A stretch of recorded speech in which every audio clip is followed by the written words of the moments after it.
আজকে একটা জিনিস এনেছি, সেটা আপনাদের সাথে শেয়ার করব এবং প্রথম থেকে সেই শুধু ভিডিওটা দেখবেন, কারণ ওটা কেমন জিনিস, কত দাম, সমস্ত কিছুই জানিয়েছি ভিডিওটাতে। আর কি এনেছেন সেটা তো দেখতেই পাবেন। তো নমস্কার, আমি পুষ্পাঞ্জলি, আর আপনারা দেখছেন বাঙালি মম পুষ্পাঞ্জলি। আশা করবো আপনারা সকলেই খুব ভালো আছেন এবং আজকে আপনাদের নতুন একটা ভিডিও নিয়ে চলে এসেছি আমি, আর সেখানে রয়েছে একটা নতুন জিনিস।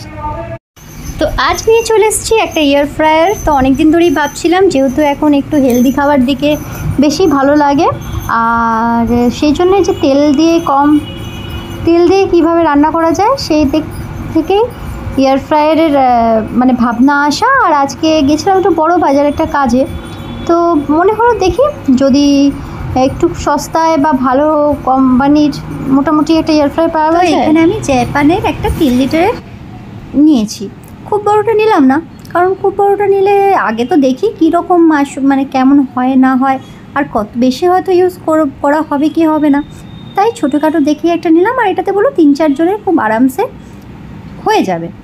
আর এটা প্রথমেই তো রয়েছে, বললো এটা নিন, এটা খুব হার্ডি, মানে নষ্ট সহজে হবে না। আর ওটা খুব ওটা তো প্রথমে এখানে রয়েছে ম্যানুয়াল বুক আর গ্যারেন্টি কার্ড একসাথে। তো নিক তো বলছে আমি খুলবো, ভয়েই লাগছিল যে আঙুলটা না কাটায়। যাই হোক, তাও মোটামুটি সাবধানে খুলে নিয়েছে। ওই আজকে এটা ওপেন করছে। তো এটা একদম মানে জাপানের খুব সুন্দর, মানে ছোটোখাটোর মধ্যে কাউন্টার টপের জন্যও ভালো, যেটা কাউন্টার টপে খুব ইজিলি রেখে দেওয়া যাবে। আর বড়টা তো এটা এখন খোলা হচ্ছে, ভালো করে প্যাক করা আছে, আর নিচে একটা ট্রে দিয়ে দেওয়া হয়েছে।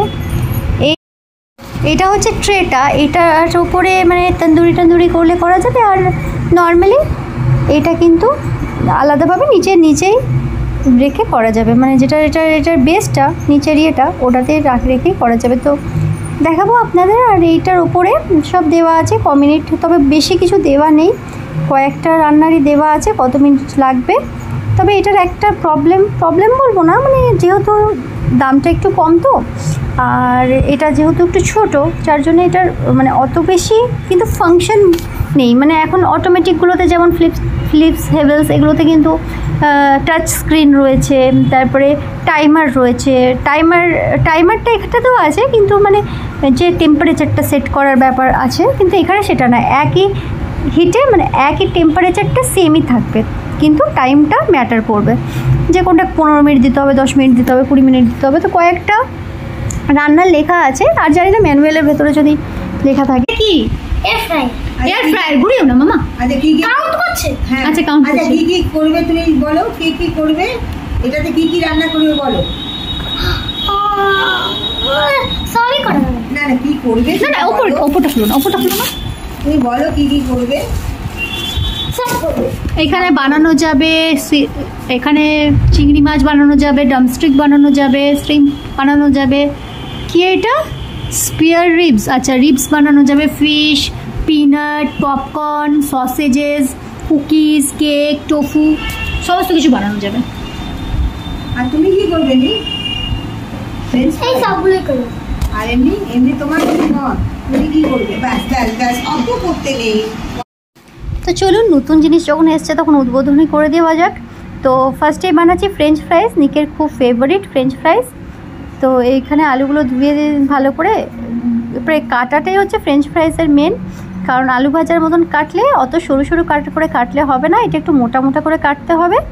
যদিও ফ্রেঞ্চ ফ্রাইসটা মানে তেলেও ভেজে বানাই, তবে এখানে এখন একটা সুবিধা হলো যে কম তেলটা দিয়ে আমাদের হয়ে যাবে, কারণ নিক তো প্রায় ফ্রেঞ্চ ফ্রাইস খেতে চায়, মানে আলু ভাজা খেতে চায়, তাহলে এখানে আমাদের তেলটা একটু কম খাওয়া হবে, আর কম তেলে হয়ে যাবে, আর একদম ফ্রেঞ্চ ফ্রাইসের মতনই হবে মনে হচ্ছে। তো দেখি কেমন হয়।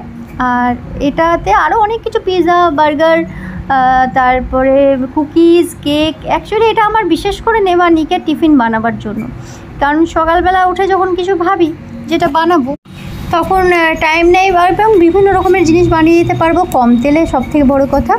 সেই জন্যই কিন্তু এটা বিশেষ করে আমার নেওয়া। দেখেছেন এখানে ও কাটতে এসছে, ভয় লাগে যে হাত না কাটিয়ে ফেলে।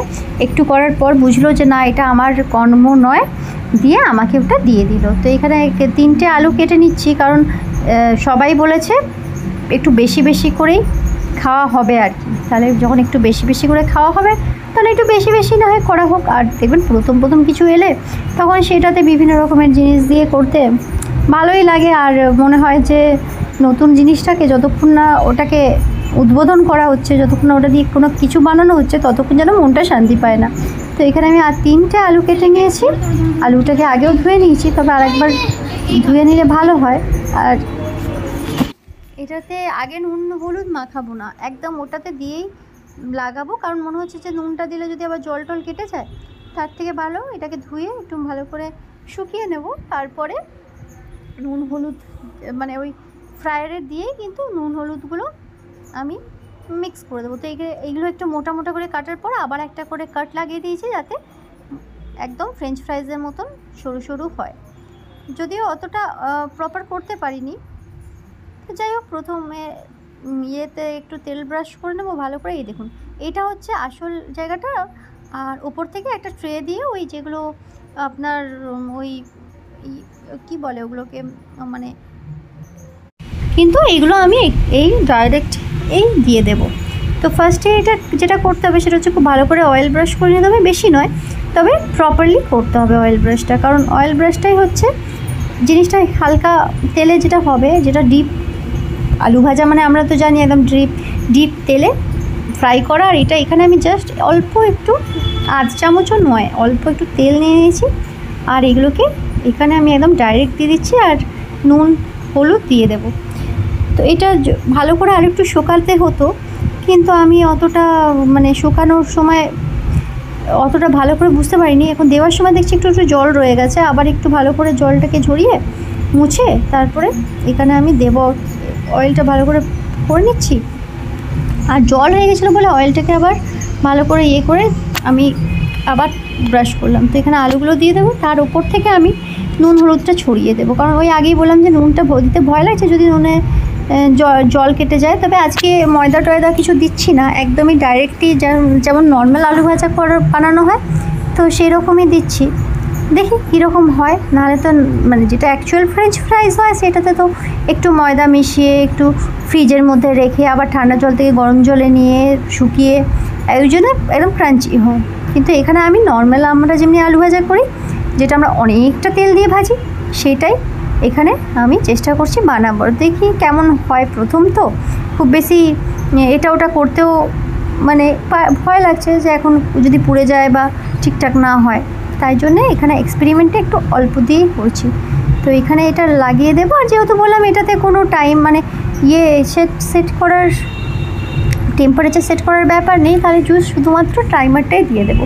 আর এটাতে টাইমারটাতে না একটা অদ্ভুত মানে ঘুরছে, ঘড়ির কাঁটা যেমন টিকটিক করে ঘুরে, ওই যে নবটা আছে ওটা টিকটিক টিকটিক করে ঘুরে যখন টাইমটা কমপ্লিট হয়ে যাচ্ছে, জিরোতে চলে আসছে, তাহলে তখন কিন্তু অফ হয়ে যাচ্ছে। এবং এটা অটোমেটিক যে অফ হয়ে গেল, আপনি যদি এটার ভিতরে রেখেও দেন তাহলে কিন্তু অসুবিধা নেই। যখন মনে হবে যে বার করবো খাবার সময়, তখন হয়তো বার করলেন, সেটাও অসুবিধা নেই, কারণ এটা একদমই অটোমেটিক। ও একবার বন্ধ হয়ে গেলে ওই বন্ধই হয়ে যাবে। তো এখানে আমি একটু নুন নিয়ে নিচ্ছি, একটু হলুদ গুঁড়ো আর দেবো একটু লঙ্কা গুঁড়ো, এখানেই মাখিয়ে নিচ্ছি। অবশ্য বাইরে মাখিয়ে নিলে হতো, কিন্তু ওই জল কেটে যাওয়ার ভয় আমি করিনি। আর এখানে লঙ্কার গুঁড়োটা দিয়ে মানে ওই কাশ্মীরি মির্চ আর কি একদম লাগিয়ে, এখন এটাকে টেম্পারেচারটা একটু দেখতে হবে। এখানে যদি আলু ভাজা ফ্রেঞ্চ ফ্রাইজের টেম্পারেচারটা লেখা নেই, এখানে আমি মোটামুটি ওই 10 কি 15 মিনিট খুব জোর টেম্পারেচার সেট করে দিচ্ছি। তো এখানে আমি নিককে বলেছিলাম ভিডিওটা বানাতে, তো সে এমন নাড়ানাড়ি করছে। তো এখানে আমি 15 মিনিটের জন্য এটাকে বসিয়ে দেবো। এটাকে 2 মিনিট জানেন তো, এই যে ছোটো ছোটো কাট লাইনগুলো আছে এগুলো 2 মিনিট করে, 2 মিনিট 10 মিনিট 20 মিনিট মানে এক একটা লাইন হচ্ছে 2 মিনিট করে। তো এখানে এক পিঠটা হয়ে গেছে, এরপরে একটু নাড়াচাড়া করে আরেক পিঠটা দিয়ে দেবো। হয়তো টেম্পারেচারটা আর একটু বেশি মানে টাইমটা লাগতো, কিন্তু এই পাশগুলো ঘুরিয়ে আরেকবার করে ভেজে নেব। তো এইবারে কিন্তু 15 মিনিট রাখবো না, এবারে চেষ্টা করছি 10 মিনিটে রাখার, কারণ এগুলো যেহেতু প্রায় হয়ে গেছে আর ওপর থেকে আরেকটু অয়েল ব্রাশ করে দিচ্ছি, কারণ বুঝতে পারছি না যদি কাঁচা কাঁচা লাগে কেউ খাবে না, আবার সে ফ্রাই করতে হবে। তার থেকে বরঞ্চ একটু তেল, একদমই অল্প তেল লাগছে, আর একটু দিলেও অসুবিধে কিছু নেই। তো এটা ভালো করে ছড়িয়ে দিচ্ছি জিনিসটা, একসাথে অনেকটা দিয়ে ফেলেছি জানেন তো। এটা 2 সেটে করলে ভালো হতো, বা একটু ভেজে গেলে অন্যগুলো দিয়ে দিলে ভালো হতো। এরপরে এটা লাগাতে আমার কিন্তু একটুখানি অসুবিধে হচ্ছে। যাই হোক, এখানে হয়ে গেছে আরও 10 মিনিট। আর এখানে কিন্তু দারুণ হয়ে গেছে। তবে হ্যাঁ, একটু বেশি মনে হচ্ছে কড়া হয়ে গেছে, একটু কম টেম্পারেচার, মানে টাইমটা দিলেও অসুবিধা ছিল না, কারণ টেম্পারেচারটা তো বুঝতে পারছি না যে কত টেম্পারেচারে হচ্ছে। একটু টেম্পারেচারটা কমিয়ে টাইমটা দিলেও ঠিক ছিল। তো এইখানে হয়ে গেছে, এটা বার করে নেব। তবে এটা গরম গরম খেলেই মনে হচ্ছে ভালো, নাহলে কিন্তু একটু নরম হয়ে যেতে পারে। আর এরপরে বলি এটার প্রাইস কত। তো এটার প্রাইস হচ্ছে 3000 রুপিস, জাপানের এয়ার ফ্রায়ার। আর চলুন তাহলে এটা আমরা এনজয় করি। আজকের ভিডিও এই পর্যন্তই। আর কেমন লাগলো অবশ্যই জানাবেন, এবং ভালো লাগলে লাইক কমেন্ট শেয়ার অবশ্যই করে দেবেন। তো আজ আসি, আবার দেখা হবে খুব শীঘ্রই নতুন ভিডিও নিয়ে, নতুন কন্টেন্ট নিয়ে। পাশে থাকার জন্য অবশ্যই চ্যানেলটাকে সাবস্ক্রাইব করে নেবেন। তো আজ এই পর্যন্তই, সকলে খুব ভালো থাকবেন। আবার দেখা হবে নতুন ভিডিও নিয়ে। আজ তবে আসি আর এনজয় করি এই আলু ভাজা।